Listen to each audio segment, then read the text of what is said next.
নমস্কার, আমি বোধিসত্ত্ব খান চলে এসেছি সহজ শেয়ার বাজারের আরেকটি নতুন এপিসোড নিয়ে। প্রিয় বন্ধুরা, আজকের আমাদের এপিসোডটা সম্পূর্ণ আলাদা হতে চলেছে। ভারতীয় শেয়ার বাজার পালিয়ে যাচ্ছে না কোথাও। ভারতীয় শেয়ার বাজার ভারতীয় অর্থনীতির অংশ। ভারতীয় অর্থনীতি ভারতবর্ষের অংশ। এই মুহূর্তে ভারতবর্ষ সংকটের মধ্যে দিয়ে চলছে। আমাদের ওপর উগ্রপন্থীদের অ্যাটাক হয়েছে, বহু নিরীহ মানুষ তাতে প্রাণ হারিয়েছে বিগতকাল 22শে এপ্রিল। এবং আজকে 24শে এপ্রিল আমাদের ভারতীয় সেনার একজন জওয়ান, বাঙালি মানুষ, তিনি আজকের নিজের সর্বোত্তম স্যাক্রিফাইসটি করেছেন। নিজের জীবন তিনি উৎসর্গ করেছেন ভারত মায়ের পদতলে। উগ্রপন্থীদের সঙ্গে লড়াইয়ে তিনি মারা গিয়েছেন বলা উচিত না, তিনি শহীদ হয়েছেন। যে কোনো সেনা যখন তার জীবন উৎসর্গ করেন, তিনি তার জীবন উৎসর্গ করেন আমাদের জন্য, তখন আমরা তাকে শহীদ বলে থাকি। এবং খুব মজার ব্যাপার, সেই মানুষটি একজন বাঙালি মানুষ, শহীদ ঝন্টু আলী। তিনি পাকিস্তানি মদতপুষ্ট টেররিস্টদের সঙ্গে গুলির লড়াইয়ে তিনি নিজের জীবন স্যাক্রিফাইস করেছেন। এই জায়গাটায় দাঁড়িয়ে যে দুঃখের অংশটা, সেটা আজকের আপনাদের সঙ্গে শেয়ার করব। বিগত কয়েকদিন ধরে দারুণ সমস্ত সমালোচনা চলছে। এটা নিঃসন্দেহে একটি অ্যাক্ট অফ ইন্টেলিজেন্স ফেলিয়ার, যেটা আমাদের একজন আর্মির সর্বোত্তম আধিকারিক তিনি জানিয়েছেন। কিন্তু এখানে সরাসরি ভারতীয় সেনার প্রতি আঙুল তুলেছেন বহু মানুষ। আপনারা কাশ্মীরে গেছেন কখনো? ডিসেম্বর, জানুয়ারি কখনো সিয়াচিন গ্লেসিয়ারে গিয়েছেন? যদি গিয়ে থাকেন, সেখানে যেতে পারবেন না। সেখানে ভারতীয় সেনারা অবর্ণনীয় কষ্টের মধ্যে তারা সেই গ্লেশিয়ার পাহারা দেন, যেখানে কয়েক মিনিট থাকলে একজন সাধারণ মানুষ পাগল হয়ে যেতে পারেন। সেখানে একজন সেনা কয়েক মাস করে সেই জায়গাটায় কাটিয়ে আসে। কিসের জন্যে? কখনো ভেবে দেখেছেন যে আমরা 10টা 5টার অফিস করে বা ব্যবসা করে বাড়িতে ফিরে আসছি, নিজের পরিবারের সঙ্গে সময় কাটাচ্ছি, এবং যখন সুযোগ সুবিধা টেলিভিশন চ্যানেলের উপর নজর রেখে বা ইউটিউব চ্যানেল দেখে আমরা খুব সহজেই আঙুল তুলে দিচ্ছি, বলার চেষ্টা করছি, অন্তত বহু মানুষ করছেন, যে ভারতীয় সেনারা কিভাবে ব্যর্থ হয়েছেন। ভারতীয় সেনারা ব্যর্থ হননি। আমাদের বিবেক রয়েছে তো, আমাদের বুদ্ধি রয়েছে তো, আমাদের অন্তত একটা মানবিকতা যদি থেকে থাকে, তাহলে এইভাবে কেবলমাত্র দোষ দেওয়ার জন্য এইভাবে কারোর দিকে অঙ্গুলি হেলন করা যায় না। তারা মাসের পর মাস নিজের পরিবারকে ছেড়ে থাকেন, মা, বাবা, স্ত্রী, কন্যা, পুত্র, তার গোটা পরিবারকে মাসের পর মাস তারা সেখান থেকে দূরে সরে থাকেন। কখন তাদেরকে সুপ্রিম স্যাক্রিফাইস করতে হবে সেটা তারা কেউ জানেন না, কিন্তু তারা হাসি মুখে সেটা করে থাকে। সুতরাং দয়া করে চিপ পলিটিক্সের জন্য ভারতীয় সেনার দিকে আঙুল তুলবেন না। নিজের দিকে তাকিয়ে দেখুন যে আপনারা যেটা করছেন সেটা ঠিক তো? এটা বড় প্রশ্ন। আজকের এই মানুষটি তিনি চলে গেছেন, নিজের দেশের জন্য প্রাণ উৎসর্গ করেছেন। এখন আহা উহু আরম্ভ হয়ে গিয়েছে। এখন আহা উহু, অথচ গতকাল অব্দি কি বিপুল সমালোচনা হয়েছে। লজ্জা করে না আমাদের? আমরা শুতে পাচ্ছি, আমরা নিশ্চিন্তে ঘুমোতে পারছি, আমাদের কোনো রকম ভয় ডর নেই, কারণ আমাদের সীমান্তে অতন্ত্র প্রহরায় রয়েছেন আমাদের সেনারা। সেই জন্যে এত বড় আমরা আলোচনা করছি, এত বড় বক্তৃতা দিচ্ছি, ছুতো খুঁজছি কিভাবে তাদের প্রতি অভিযোগের আঙুল তোলা যায়। এগুলো বন্ধ করতে হবে। নিজের দিকে নিজের মুখ দেখাতে পারবেন না। বিবেকের কাছে প্রশ্ন করুন যে যা করছেন ঠিক করছেন তো? খুব সহজ না কারোর ঘাড়ে দোষ চাপিয়ে দেওয়া। কোন দেশে উগ্রপন্থা নেই? কোন দেশ এখনো অব্দি 100% সাকসেসফুল উগ্রপন্থা ঠেকাতে? আমেরিকা ফেস করেনি, আমেরিকা তো তাদের তো top notch intelligence. Israel face করেনি, সৌদি আরব ফেস করে না, ফেস করে। কানাডা থেকে চায়না সবাই অ্যাক্টস অফ টেরর ফেস করে, এটা আমাদের বুঝতে হবে। সুতরাং কোনো কিছু হলেই ভারতবর্ষে এই গাফিলতিগুলো নিয়ে সেটাকে রাঙিয়ে সেটাকে বাড়িয়ে চড়িয়ে রসালো আলোচনা করা আমাদের বন্ধ করতে হবে। যদি সত্যি সত্যি নিজের দেশের প্রতি ভক্তি, প্রেম, ভালোবাসা থাকে, তো যদি সত্যি নিজের বিবেকের কাছে প্রতিশ্রুতিবদ্ধ থাকেন, তো তখন দ্বিতীয়বার ভাববেন সমালোচনাটা করছি কাদের জন্য আমরা সুরক্ষিত রয়েছি। অনেকের এই কথাগুলো তেঁতু লাগবে, খুব খারাপ লাগবে, আমার তাতে কিচ্ছু যায় আসে না। ভারতীয় সেনাদের দিকে আঙুল তুললে আমি বারবার আসবো, আপনারা যা খুশি তাই বলবেন, আমার কিচ্ছুটি যায় আসে না। শেয়ার বাজার নিয়ে তো কথোপকথন বলবো। আজকের একটা কথা জেনে রাখুন, এই মুহূর্তে একটা ক্রাইসিস ফেজের মধ্যে দিয়ে আমরা যাচ্ছি। একটু চটুল আলোচনা আমাদের বন্ধ রাখতে হবে। জানেন কি, এই মুহূর্তে ক্যাবিনেট কমিটি মিটিং যেটা হয়েছে মাননীয় প্রধানমন্ত্রীর নেতৃত্বে, সেখানে মূল সিদ্ধান্তগুলি কি নেওয়া হয়েছে সংক্ষেপে জানিয়ে দিচ্ছি, বিস্তারিত নয়। প্রথম কথা, যে সিন্ধু নদী রয়েছে তার জল যে বন্টন নিয়ে যে চুক্তি হয়েছিল পাকিস্তানের সঙ্গে, ভারতবর্ষ জানিয়ে দিয়েছে আমরা এখনই জল বন্ধ করব। ঝিলাম, চেনাব এই দুটি নদীর জল বন্ধ করব। আটওয়া ডিস্ট্রিক্ট, আটওয়া যেটা বর্ডার, সেটা সম্পূর্ণভাবে আমরা বন্ধ করে দিচ্ছি। সমস্ত ভিসা, পাকিস্তানি নাগরিকদের ভিসা আমরা ক্যান্সেল করে দিচ্ছি, ইনক্লুডিং মেডিকেল ভিসা।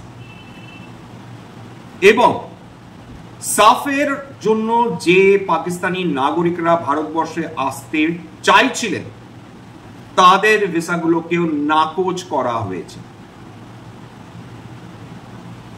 এবং ভারতবর্ষ পাকিস্তানকে নিজের এয়ার স্পেস ব্যবহার করতে দেবে না। কোনো পাকিস্তানি ফ্লাইট ভারতবর্ষের টেরিটরির ওপর দিয়ে যাওয়ার অনুমতি দেবে না ভারতবর্ষ স্পষ্ট জানিয়ে দিয়েছে কোনো ধরনের উগ্রপন্থা ভারতবর্ষ বরদাস্ত করবে না। এবং যতদিন না পাকিস্তান এই উগ্রপন্থা তারা ভারতবর্ষে পাঠানো বন্ধ করবে, শুধরাবে না। কুকুরের ল্যাজ কখনো সোজা হয় না, পাকিস্তানও শুধরাবে না। ততদিন অবধি সিন্ধু নদীর এক ফোঁটা জল পাকিস্তানে যাবে না। ভারতবর্ষ থেকে যে নদীর জলগুলো পাকিস্তানে যায় তার উপর কয়েক লক্ষাধিক পাকিস্তানি সিটিজেন্সদের তাদের ডিপেন্ড করে থাকতে হয় লাইফ লাইন। এই লাইফ লাইন কাট অফ করলে পাকিস্তান জল কষ্টে মরবে। সেটা আগে তাদের ভাবনা চিন্তা করা উচিত ছিল। পাকিস্তান হুমকি দিয়ে বলছে this is an act of war, অর্থাৎ আমরা সরাসরি যুদ্ধের মধ্যে চলে গিয়েছি। ডাইরেক্ট ইন ভার্বাটিম কোট করছি, it is an act of war. Fine, যুদ্ধ তো যুদ্ধ, কিন্তু ভারতবর্ষ এত সহজে যুদ্ধে যাবে না। যারা এক্সপার্ট অর্থাৎ যুদ্ধ সংক্রান্ত পড়াশোনার মধ্যে রয়েছেন তারা তাদের বক্তব্য এই মুহূর্তে পাকিস্তান তারা রেডি হয়ে রয়েছে। তারা জানে যে ভারতবর্ষ আক্রমণ করতে পারে, সুতরাং তারা ফুল আর্মারে রেডি হয়ে রয়েছে।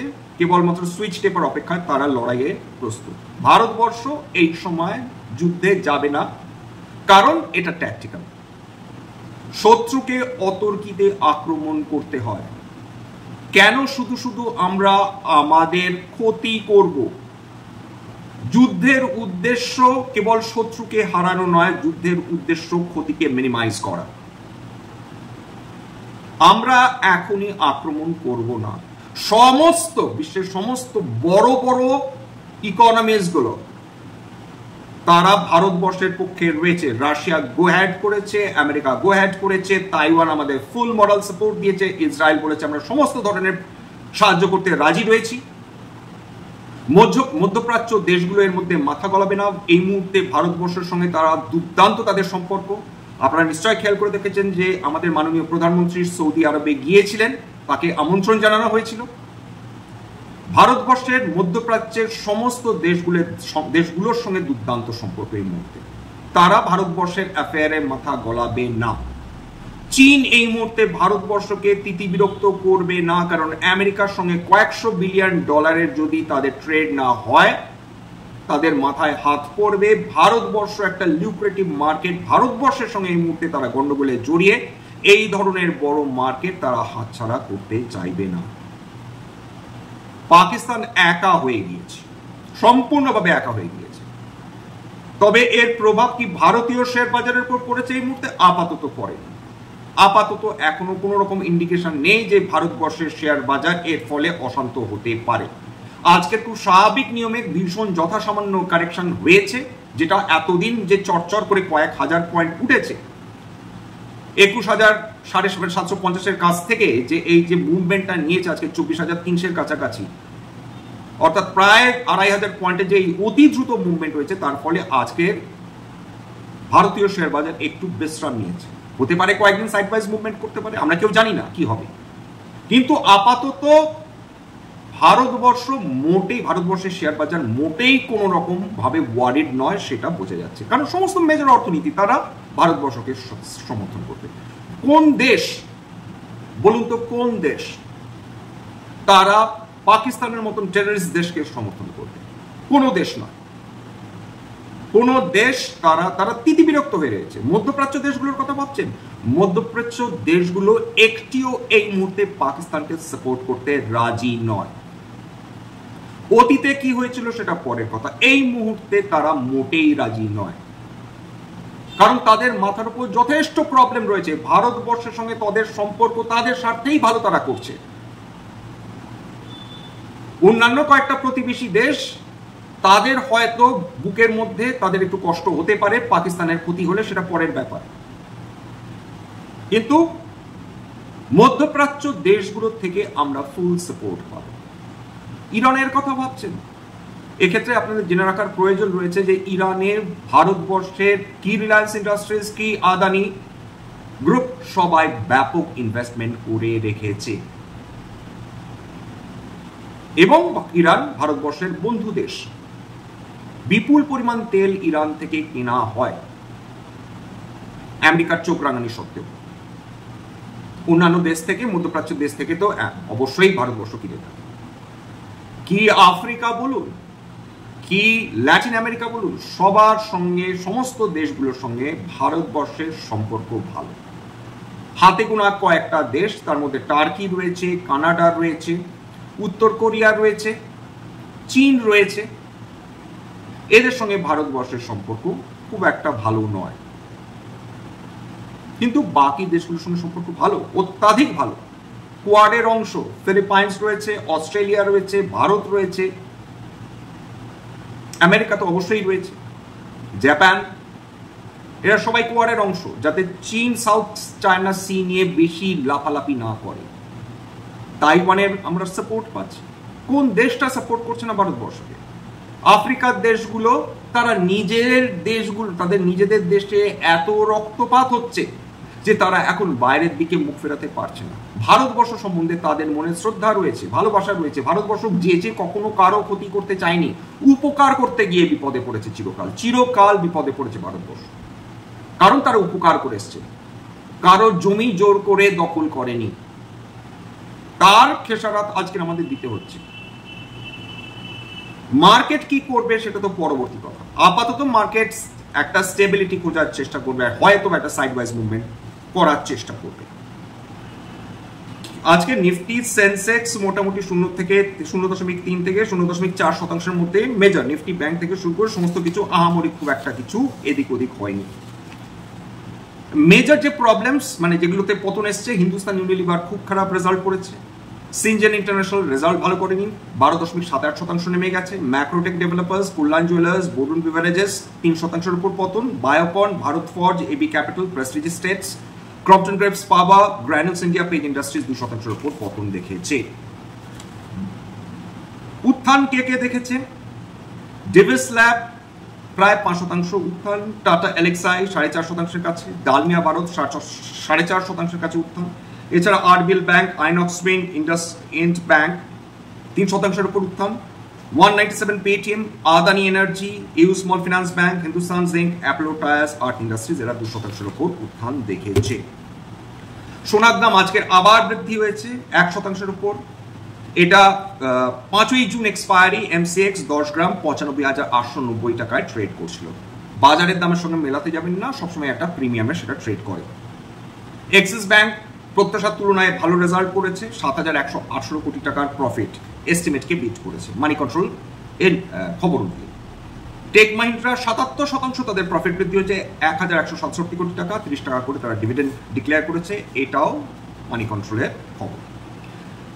আদানি এনার্জি এরা ভালো রেজাল্ট করেছে, এদের মানে মার্চ 2024-এ 381 কোটি টাকার প্রফিট হয়েছিল, সেখানে বৃদ্ধি হয়ে দাঁড়িয়েছে 714 কোটি টাকা। এছাড়া এসিসি তাদের রেজাল্ট আহামরি খুব একটা কিছু হয়নি। সুপ্রিম ইন্ডাস্ট্রিজ রেজাল্ট খুব একটা ভালো হয়নি।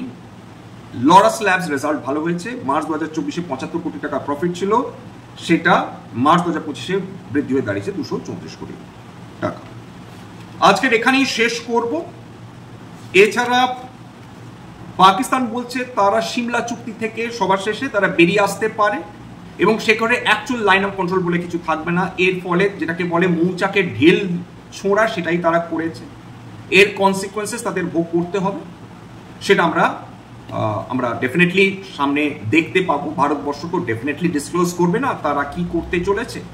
তবে পাক একটাই জিনিস, শরীরের মধ্যে রক্তের চলাচল বন্ধ হয়ে গেলে যেরকম মানুষ খাবি খায়, ঠিক একই অবস্থা পাকিস্তানের হতে চলেছে, এটুকুনি বলা চলে।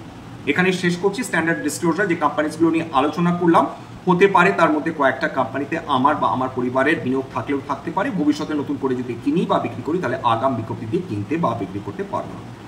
স্ট্যান্ডার্ড ডিসক্লেমার, এটা কেবলমাত্র একটা এডুকেশন চ্যানেল। বাঙালি বিনিয়োগকারীদের ইনভেস্টার অ্যাওয়ারনেস বৃদ্ধির জন্য এখানে কোনো ধরনের কোনো শেয়ারের buy sell recommendation suggestion advice আমাকে ইনফ্লুয়েন্স করা হয় না।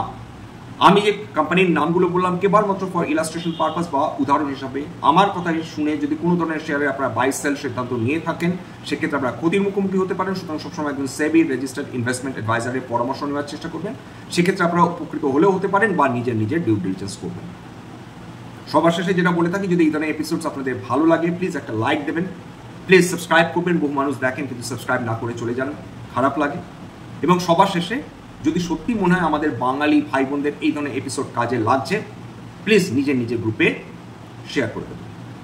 নমস্কার।